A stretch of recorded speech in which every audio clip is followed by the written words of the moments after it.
right, now we're going to move on to page 4, since we already did page 3 and 2 and 1. Get it? I did it a little out of order. Hopefully the video will be in order. Alright, so page 4 technically has 2 layers to it. There's the main one, and then there's the second one. Sorry about the print. My printer was having issues with the color of the ink. Mainly, this is the one that shows you all the parts.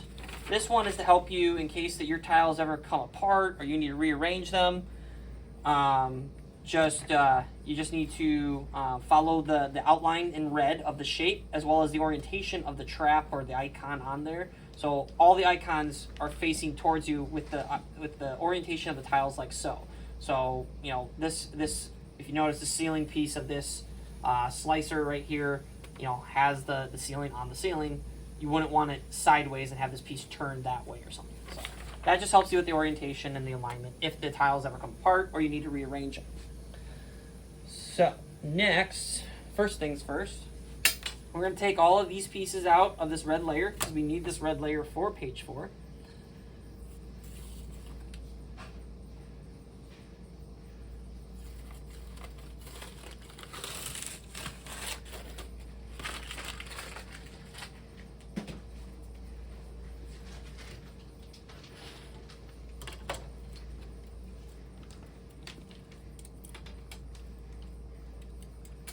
Make sure none of the pieces are left in this layer, and then you can just throw it away.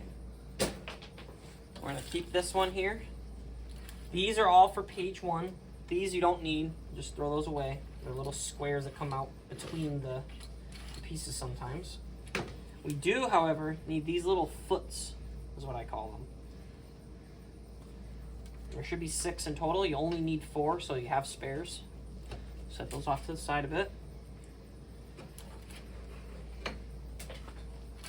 And then we're just going to grab all these and put them off to the side as well, so we can use them when we're locking up later.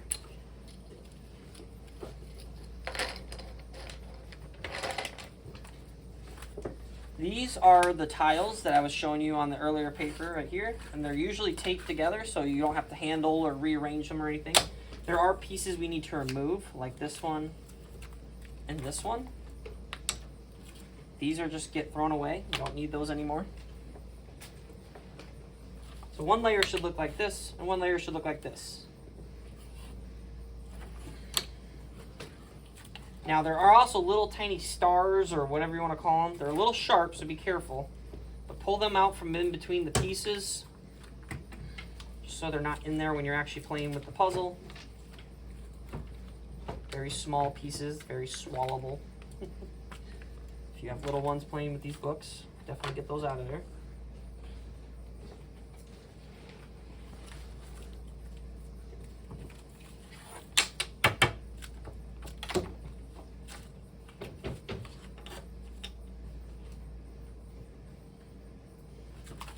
See, like there's one stuck in there. I can get it out. And again, if the tape doesn't hold and your pieces all fall apart, no worries. You can still use the paper to rearrange them, but they should be in this order ideally while you handle them until you put the book together. I'm going to keep peeling out, getting the stars out of there.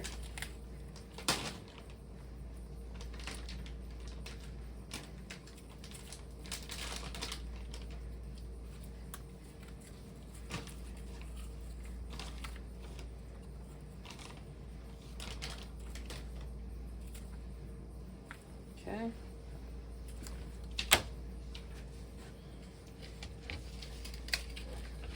Next is the gate, the portcullis gate, as I call it. Should open up like this. Again, be very careful. They're sturdy, but they're also flimsy in their own right. You can bend them a good degree without worrying about hurting them, but if you set them down funky or whatever, you might break something. So just be cautious with this piece until you got it together.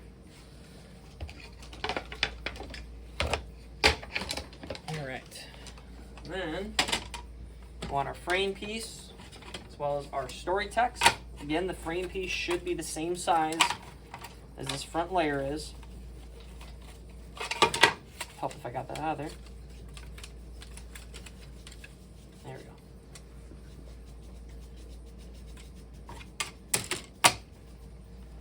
Then we need this layer, which is kind of similar to page 2's, but again, they have markings on them so you know which one you're looking at, number 4 versus the one that says 2. So we have that. There should also be 2 red layer pieces. They might be in here like this, like it was shown, or they might be just free floating in your box, in a bag, or with some other spare parts and pieces. But these are part of it. And we do actually need to sand this edge and the back face on these really quick. It's easy. So let me grab some sandpaper real fast. Sand those down. And again, you're not trying to remove all the red. You just want to remove it so that when you feel it with your hand, it feels smooth. And that way you know that the puzzle is actually going to operate smoothly without catching on anything. And you're also going to sand off that little edge right there. Like sand the back side just a little more. There we go. Do that with this edge.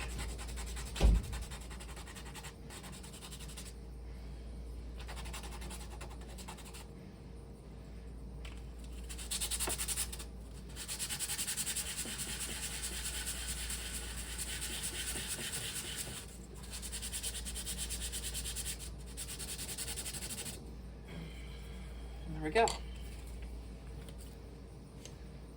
Then, last but not least, we have another layer. Looks like this. Number 4. Big gap, long gap. Other than that, we also need our hooks that have the number 4 engraved into them as well.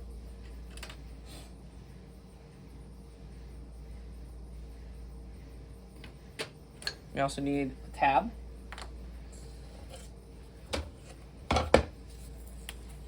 well as a hinge tab.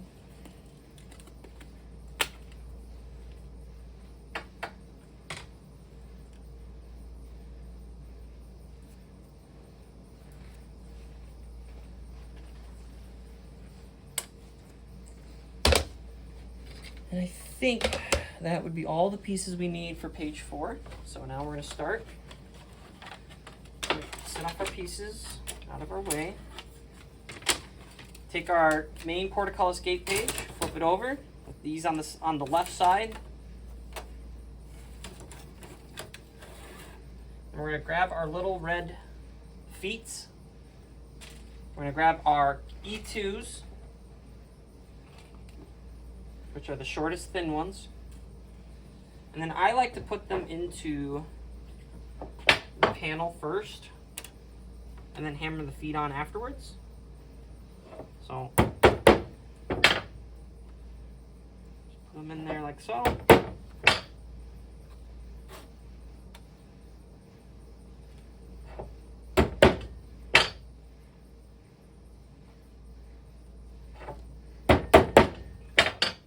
And I also will put a tiny little bit of glue on the feet.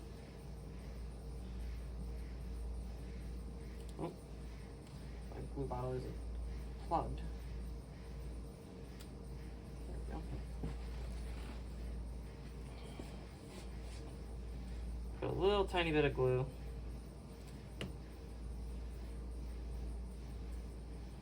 Now you want your feet to orientate this way in terms of the direction, and you want the flat edge of the foot on the inside of the page. So I'll show that here in a second once I get this one on.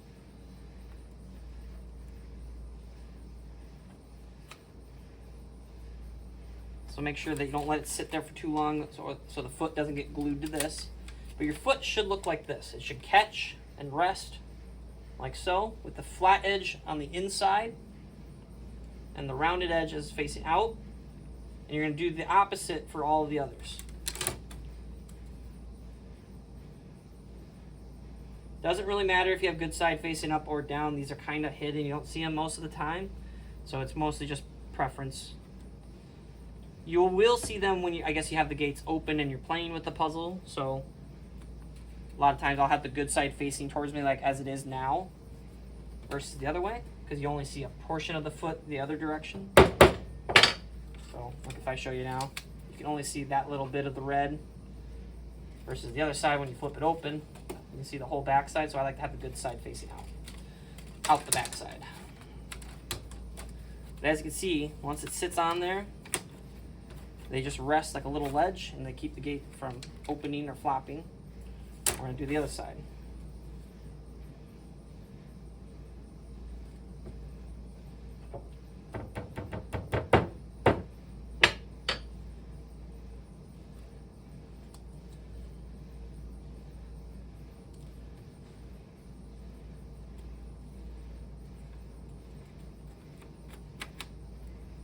And voila, there's our first page. Like so. Okay, next we grab our red layer, flip that over so that it aligns with the long gaps. Okay, and we're going to grab our middle layer, this one, place it on top. We're then going to slip it and wax our page hooks, which are the biggest ones. And they're not the shortest, I don't think, but they're definitely the most squat of the page hooks, I would say.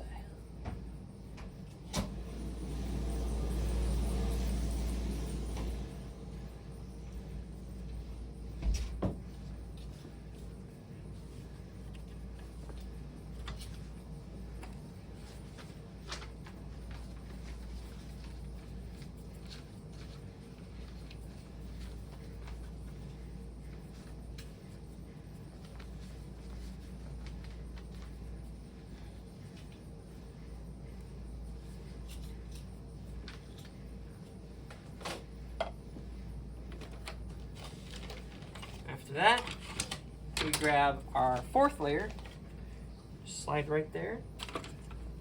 It also has this other piece like this, not to be confused with page 2's. There's numbers on it, it should be marked.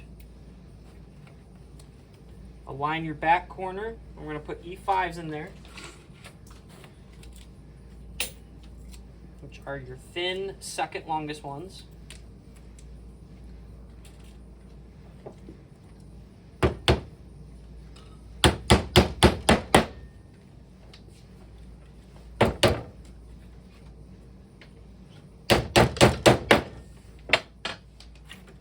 Jeez.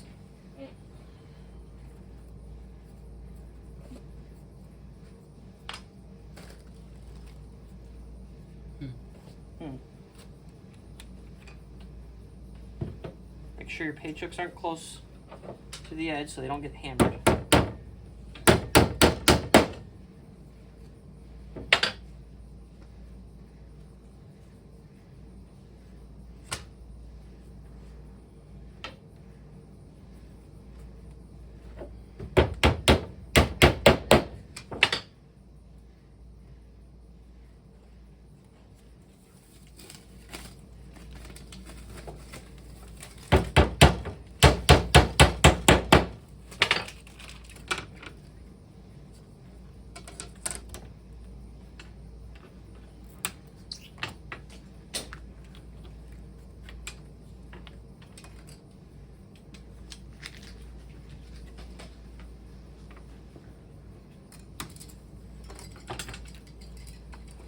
Last but not least, our frame piece goes on top, kind of enclose everything up.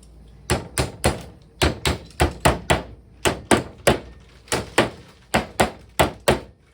I'm going to set that off a little bit to the side. I'm going to grab our back panels, and again we need more E2s for this, so 4 more of our shortest ones. Ooh, that's not an E2 in there. There we go.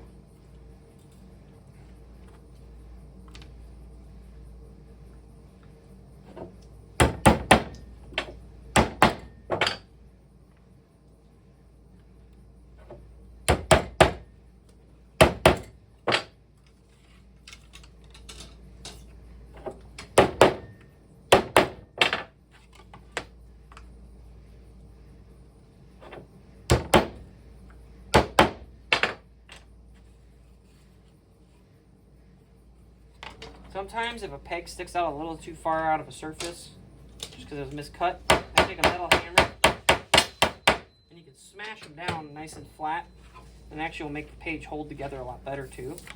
A little harder to change it in the future if you need to, but not a major issue. I will take a little slip or wax, and I'll also kind of throw some into this channel here. And that will be seen later on why I do that.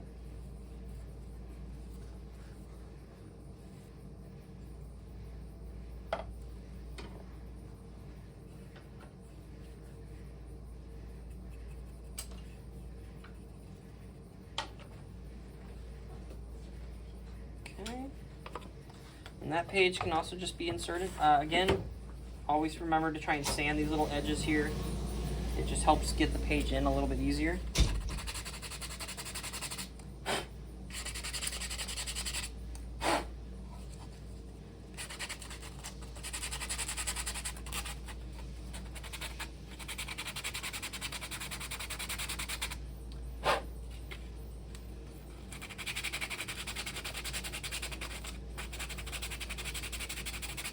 And if you don't like the burn marking of the text, just taking a little bit of less of higher grit sandpaper that's a little bit smoother, you can actually get rid of that really easily without going too deep.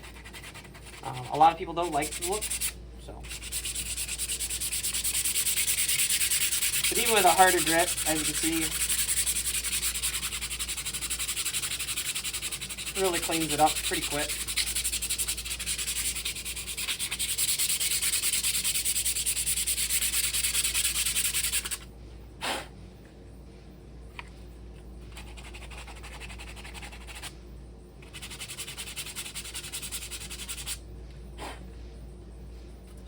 There we go. And that layer should just drop in there. We're going to do the magnet part again. Again, always double check with your previous pages. Make sure you got the right traction side, traction down. So traction into it as it goes down. Insert this tab first. Then do this middle one. Just a little tap. You don't have to go all the way in right away. And then just do that. That way it stays flush and doesn't go too deep when using the stack like this.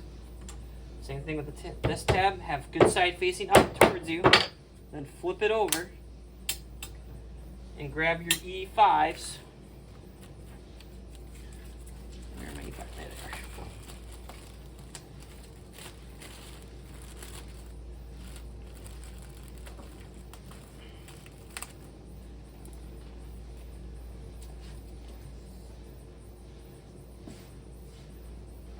they are. Hammer that in to the bad side of that tab.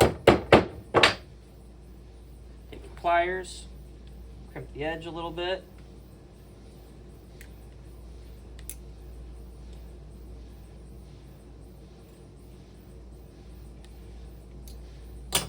I like my needle nose too because they have these little serrated teeth, which also kind of gives a nice little serrated edge. And that also kind of helps keep those pegs in a little bit longer over the course of their life. So slip it. And there we go. Page 4 is now more or less complete, other than the lockup stage, which we'll do later. So moving on to page 5, which is the last of them all. Take our spare parts. We're going to set them off to the side for now.